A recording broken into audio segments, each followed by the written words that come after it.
Olá, bom dia a todos. Sejam todos bem-vindos para o nosso Café com o Evangelho. Eu sou Leila Rocha de Oliveira. E Roberto Antônio de Oliveira. Nós somos do Centro de Estudos Espíritas Allan Kardec, uma cidade aqui de Olambra, onde esse centro está localizado, uma cidade do interior de São Paulo.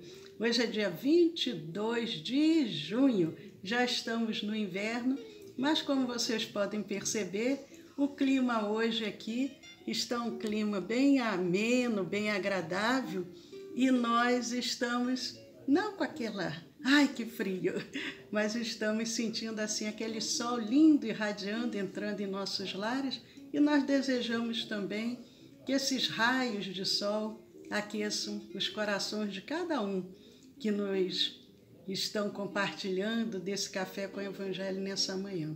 Hoje é segunda-feira, nós convidamos uma pessoa muito importante para vir tomar esse café conosco. É um trabalhador incansável da doutrina espírita, porque nós sabemos que mesmo quando aquele trabalhador já não encontra-se mais fisicamente conosco, aí é que ele aumenta mais ainda a sua carga de trabalho, já não está mais preso às limitações da matéria. E esse trabalhador é um exemplo de vida, porque quantos de nós achamos assim, quem sou eu? Eu não posso, eu devo ter, quantas pessoas já falaram isso?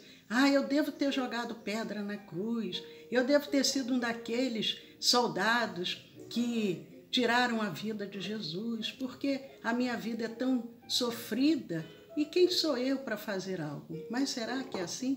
Deus nos dá a bênção da reencarnação para que a gente possa escrever uma nova trajetória de vida. E a cada dia que nós acordamos, nós temos uma página nova, uma folha nova no nosso caderno da vida para podermos realizar isso. Mesmo quando já estamos numa idade mais avançada, cada dia de oportunidade que Deus nos dá é essa oportunidade para que nós, espíritos imortais, possamos mudar.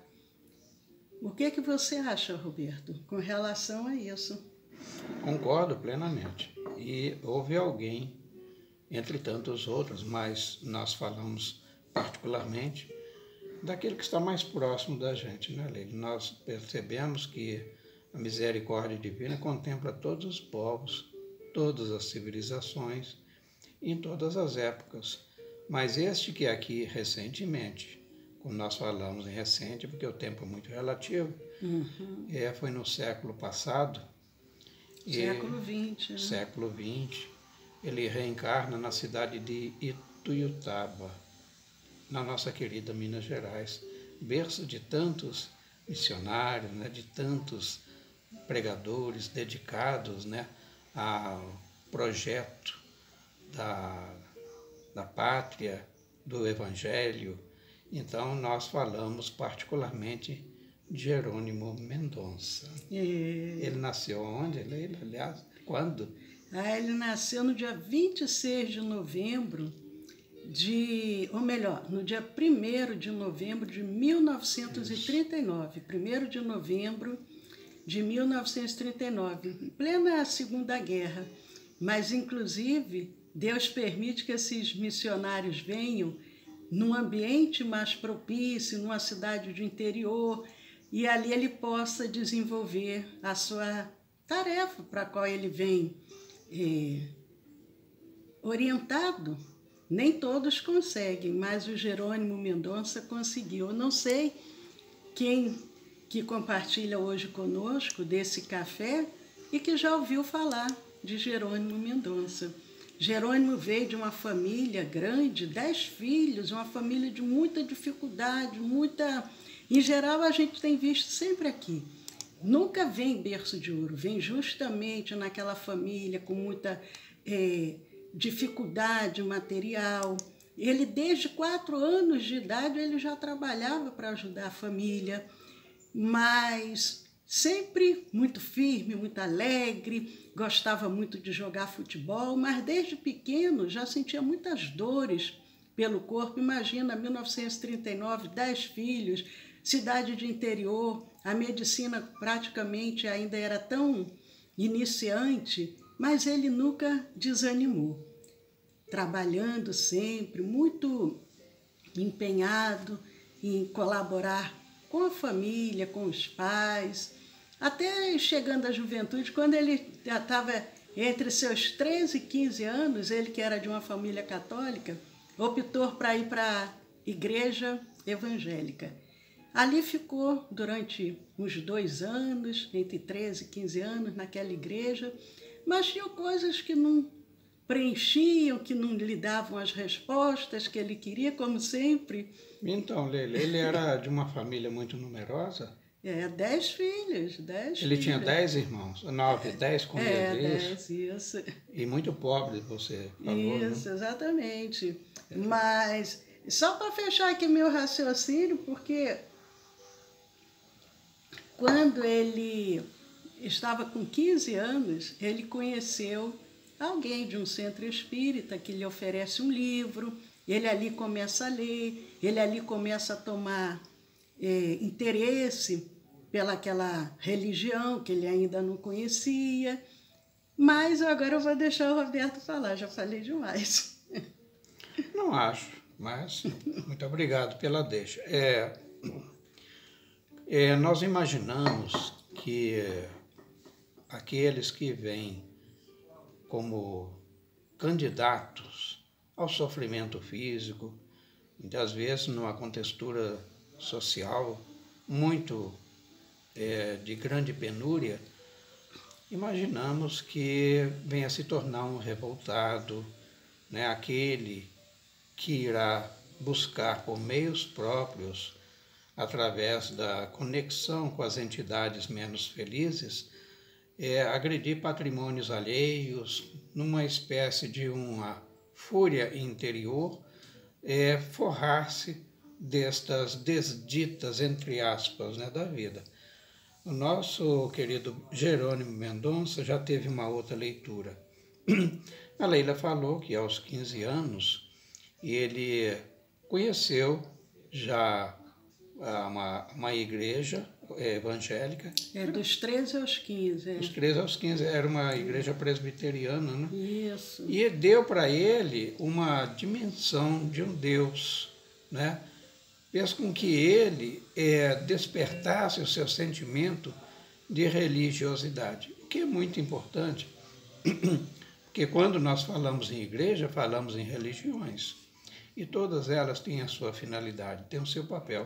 Entretanto, no caso particular do nosso Jerônimo, ele não se sentia pleno com os questionamentos que ele trazia e as respostas que lhe eram apresentadas dentro de uma formatação ortodoxa. E ele, então, tem a graça, a aventura de ter contato com a doutrina espírita através de um livro, acho que foi o Livro dos Espíritos, né, Leila? Eu não tenho certeza. Mas voltando até um pouquinho à infância dele, tão difícil, ele era assim, uma infância tão de penúria que ele nem calçado tinha. O primeiro calçado que ele foi colocar no pé, ele pegou na lata do lixo. Mas não entendi agora por que ele teria ido para uma lata de lixo. Não, né? ele encontrou um calçado jogado na lata do lixo e ele foi o primeiro calçado que ele fez uso, foi esse calçado que ele encontrou na lata do lixo. Agora me lembrei, Leila, você falando nisso. Ocorreu o seguinte, o cinema era já incipiente. Vamos imaginar aí, nós estamos falando no final no início, né, da década de 50. Então o cinema acabava de debutar aqui no Brasil, em preto e branco, e alguns até eram mudos, né? Mas, então, o fato é que o Jerônimo, ele queria muito ver, porque ele gostava disso. Ele tinha essa vinculação artística, poética, mítica, e o cinema era uma fascinação. Só que, para entrar no cinema, ele tinha que estar calçado. Ele não dispunha de um par de sapato. Não era chinelo, pé no chão nem pensar, era o caso dele. Então ele vai rebuscar uma botina dele, que ele encontrou, assim, agora me lembrei, numa lata de lixo. Coitado. E ele retira, e ele dá um brilho, ele diz que dá um capricho naquele vai. Mas era uma bota tão horrível. E que o porteiro, quando entrou, falou: menino, mas que coisa horrível você tem no pé. Tira logo isso aí que vai te dar muito calo. Tirou e deixou ele entrar. Né? Então foi uma exceção. Mas ele, como nós dissemos, ele desde criança já sentia muitas dores nas articulações, mas mesmo assim ele jogava futebol e sempre procurou ter uma vida normal, como todos os meninos. Mas, à medida que ele foi crescendo, se tornando adolescente, as dores foram piorando. Ele era muito alto, ele tinha 1,83 m.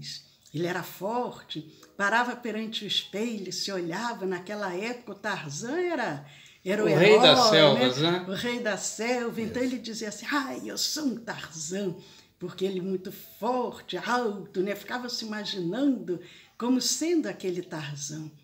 E ele já indo à casa espírita, uma noite, um palestrante mediunizado traz uma mensagem, e ele percebeu que aquela mensagem era para ele. Mais ou menos, porque eu não lembro mais bem as palavras, não sei se o Roberto vai lembrar. Me lembro, mas, perfeitamente. Então, eu estava lá, né? Estava lá, né? O Roberto, brincadeira, né? Não, o Roberto ainda não era nascido, acho que nessa época. Não, eu era da década. Não, eu nasci na década de 40, bom, eu já era nascido. Não mas, sei. Enfim. E tentava, ele podia estar em espírito também, né? Também. Mas aí o palestrante, quando o palestrante mediunizado fala aquela mensagem assim no salão, ele percebe que aquilo era para ele. Ele disse assim: olha, tem uma mensagem dores, aqui, né? Para um certo Tarzan. Aí ele dá o recado que estava mediunizado, e a plateia percebeu isso. Tem uma mensagem para um certo Tarzan que está presente aqui. Você, Tarzan, deve segurar firme no cipó verde da esperança para adentrar a selva do sofrimento, que já está chegando. E ele viu que... Porque ninguém sabia que ele falava que ele era o Tarzan sozinho, sem ninguém saber. Então, quando aquele médium palestrante fala aquilo, ele percebe que é para ele. E ele, passa algum tempo, ele vai ao cinema, novamente. Tinha um alfaiate que gostava muito dele, deu para ele um terno branco. Um sapato preto, reluzente, né? E ele vai ao cinema ver nada mais, nada menos do que O Vento Levou. Só que o cinema estava lotado, porque todo mundo queria ver. 300 assentos totalmente tomados. E o filme, O Vento Levou, é um filme de umas 4 horas de duração. É um filme, hoje em dia, a gente vê um filme de 1 hora, já está ansioso para terminar. Clark Gable, né? De 4 horas. Incrível Memória. 4 horas. Memória. E ele em pé, ele ficou ali em pé, assistindo o filme. Quando terminou o filme, ele estava como que chumbado ali no lugar. Ele não conseguia se movimentar, os joelhos incharam tanto que foi obrigado, as pessoas, né? O tornozelo, as pessoas tiveram que tirá-lo dali, auxiliá-lo, tiveram que cortar a calça dele, linda, o terno que ele havia ganho, para poder, porque a roupa não passava ali pelo aquele inchaço das pernas, e ali ele ficou de cama 3 meses. Mas assim mesmo ele continuava trabalhando. Aí ele começou a andar de muleta, mas da muleta foi passando para cadeira de roda. A progressão da artrite reumatoide. E da cadeira de roda aquilo foi progredindo.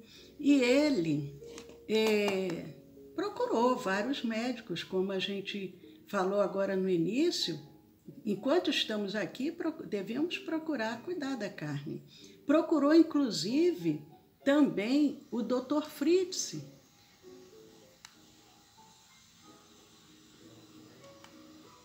Nós vamos tentar retornar aqui para o Facebook, que saiu do ar. Ele procurou o Dr. Fritz, que era através do médium, salvo engano, agora me fugiu o nome do médium. Lembra, Roberta, o nome do médico que assessorava o Dr. Fritz nessa época? Edson Queiroz. Agora eu tenho dúvidas se era o Edson Queiroz. Era.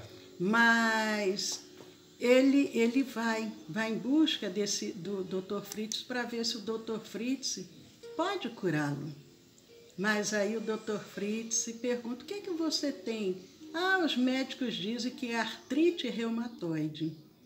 E o Dr. Fritz diz: olha, não é artrite reumatoide, o que você tem é a doença dos 3 Cs. O primeiro C era karma, cama e calma. Ou seja, karma, cama e calma. Trocando o R pelo L, ficaria karma e calma, né? E cama também. E aí, o que ele percebe? Que aquilo era uma prova que ele precisava passar, que não tinha como fugir. Porque Deus não pune ninguém. E nós é que escolhemos as nossas próprias provas para nos redimirmos do passado, para podermos nos quitar das nossas faltas. E ele, em reencarnações anteriores, ele havia cometido atos muito atrozes. E ele agora estava empenhado para poder se redimir de tudo que ele havia cometido. Ele nunca quis comentar com relação ao que ele fez no passado. O que interessava era que ele pudesse aproveitar essa nova oportunidade. Isso é muito importante para que a gente possa também ter essa compreensão. Não interessa o que fizemos no passado. Muitos querem fazer regressão de memória e não é errado. Podemos sim, dependendo da situação, buscarmos um profissional qualificado, um bom profissional que saiba aplicar essa técnica da regressão de memória e fazermos uma regressão. Mas quando nós começamos a fazer um exercício de autoconhecimento, observando quem nós somos hoje, como nós ainda agimos, pedindo inspiração aos benfeitores espirituais, muitas das vezes, durante o nosso próprio sono, nós vamos ter a oportunidade de ter essa revelação. Quando a gente acordar, essa lembrança, ela não vai estar viva na memória, mas lá no nosso inconsciente, essa memória vai estar ali presente. E nós vamos buscando. Nós tivemos um pequeno problema aí na transmissão do Face e agora estamos voltando, só para aqueles que estavam aqui com a gente e perderam o nosso contato. Então, como nós estávamos falando, até voltando um pouquinho, para aqueles que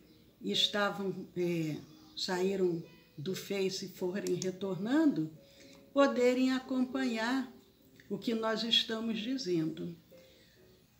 Ele, a partir daquele momento, buscou a ajuda do Dr. Fritz. Dr. Fritz disse: meu filho, a sua doença não é artrite reumatoide. A medicina humana, lógico, que deu esse diagnóstico. A sua doença são os 3 Cs, só repetindo para quem não nos ouviu. Primeiro C é o karma, segundo é a cama e o terceiro é calma. E ele percebe o quê? Que ele precisava ser firme, aceitar aquilo e prosseguir. Quando nós não conseguimos compreender a lei da reencarnação, muitos poderiam dizer: não é possível uma coisa dessa, eu não acredito em nada disso. Ora, como que uma pessoa tão boa tão alegre, tão envolvida com esse trabalho no bem e está assim dessa forma? Por que ele mesmo não tem a possibilidade de se curar? Se existem mesmo os espíritos, ou às vezes os outros vão até questionar se existe Deus, por que permite ele estar nessa situação? Mas nós não sabemos essa história do passado, o porquê dele estar assim, naquela situação. Mas, voltando então um pouco a tudo isso... Se lembrar só que você disse que ele foi ao Edson Queiroz, né? Era médium, e através deste médium o Dr. Fritz atendia aqueles que ocorriam lá. Só que o Dr. Fritz, naturalmente, tendo a equipe dele, deu ciência a ele que existia uma pessoa ali especial, e ele, o Dr. Fritz, ordena através do médium, né? Fala assim, olha, traga o homem. Aí tentaram passar com ele, já estava com na poltrona leito, né? E não passava, né? Porque a porta é estreita. Ele falou, não, mas traga de qualquer jeito, porque esse é o tipo de espírito de porta estreita. Então, ele foi lá e tratou, então, conforme a Leila comentou. Só que teve também essa tirada humorística que sinalizaria a trajetória do Jerônimo enquanto aqui entre nós estivéssemos. Ele sempre teve um humor muito bom. E ele, à medida que ele foi ficando enfermo, ele acabou ficando preso num leito. Mas ele já tinha essa veia de ser um grande palestrante. O período que ele participou da igreja presbiteriana, ele tão jovem, de 13 aos 15 anos, ele já dava até palestras na igreja. E ele, quando ele toma esse conhecimento do espiritismo e que começa a participar, ele começa a dar palestras mesmo ali com aquela dificuldade, que a cada dia ia somando mais. Ele, com o passar do tempo, uma das vistas foi afetada pela enfermidade e ele ficou sem ver de uma vista. Passou mais um tempo, ele ficou sem ver da outra vista. Quando ele fica ali naquele leito, preso ao leito, o que todos nós iríamos pensar? Bom, agora ele vai ficar quieto em casa. É tanto que a mãe diz assim, meu filho, eu tenho 10 filhos, o único que é deficiente é você, e você não para em casa.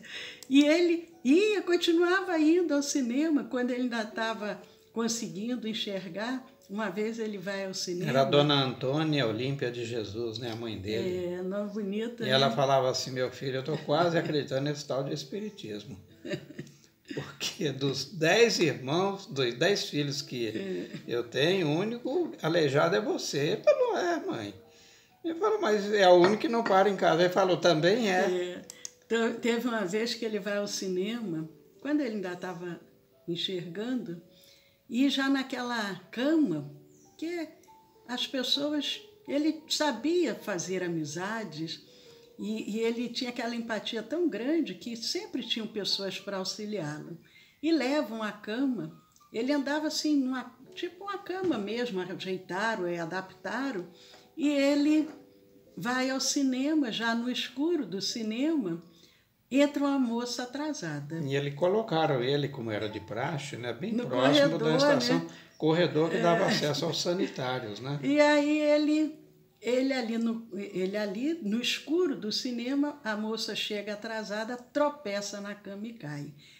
Ela fica muito irada, muito aborrecida, mas esse aleijado aqui, todo lugar que eu vou, ele tá no cinema, ele tá na praça, ele tá ali, ele tá aqui. Aí ele sempre com aquele bom humor diz assim... Não, na verdade ele refletiu, né? Ele falou, caramba, realmente ela está muito irritada. Mas o que eu vou fazer para ela ficar um pouquinho mais calma, né? E aí, qual é a frase que ele diz? Pode dizer. Ele diz assim, mas também, minha filha, como é que pode? Você não para em casa, né? E ela riram-se e tornaram-se amigos, né? Então, que ele aprendeu com aquelas limitações dele. Aliás, ele desconfia que já até sabia que, na verdade, estava passando a lição para nós. Falou assim, olha, evite as contendas, né? Você procure, de toda a situação adversa, você minimizar, você estabelecer laços, conexões, né? E o apóstolo Paulo ele nos ensinou muito bem. E o Jerônimo muito Nossa, eu sabia estou tão embalada que eu esqueci da hora, já passou do nosso tempo.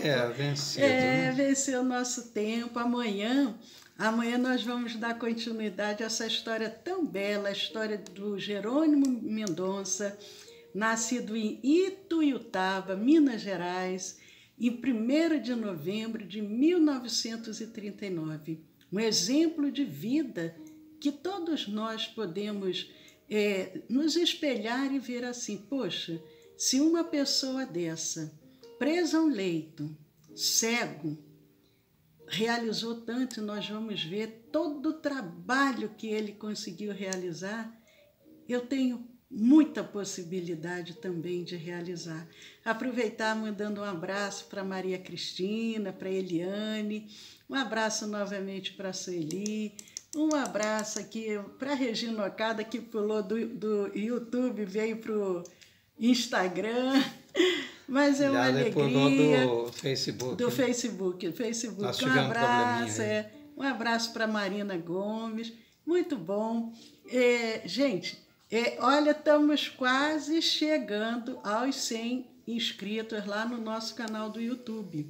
Convidamos vocês, quem já se inscreveu, entre lá, dê um joinha, compartilhe, convide os amigos, convide os familiares, exemplos de vida que nós precisamos semear para que a gente possa ser esses co-criadores. Jesus espera de nós que nós façamos a nossa parte. Ontem, no nosso Evangelho no Lar, nós falamos sobre Foi no Evangelho, não é? Dos trabalhadores da última hora? Sim. Foi sim, os trabalhadores da última hora, que somos nós, os chamados por Jesus, aqueles que há 2000 anos Jesus está assim, vem, e a gente protelando. Então, espero vocês amanhã para continuar essa história. Hoje à noite, nós temos a nossa palestra. Ao final, a nossa vibração, o nosso passe magnético espiritual, a magnetização das águas. O tema da palestra será Vidas Vazias. Vidas vazias? Vidas vazias. Então, esperamos vocês hoje às 8 da noite e amanhã às 10 da manhã para a gente continuar falando desse grande trabalhador do Espiritismo. Um beijo, paz a todos. Muito obrigado a todos mais uma vez. Só recordando aqueles que estavam assistindo-nos pelo Face, e até às 12 horas, 12h30, se tanto, nós já estaremos com esse material gravado e disponível no nosso canal do YouTube e do Telegram. Né? Exatamente. Ok? Então, até amanhã, com a graça de Deus, e vamos continuar aprendendo com Jerônimo Mendonça, né? Então, que assim seja.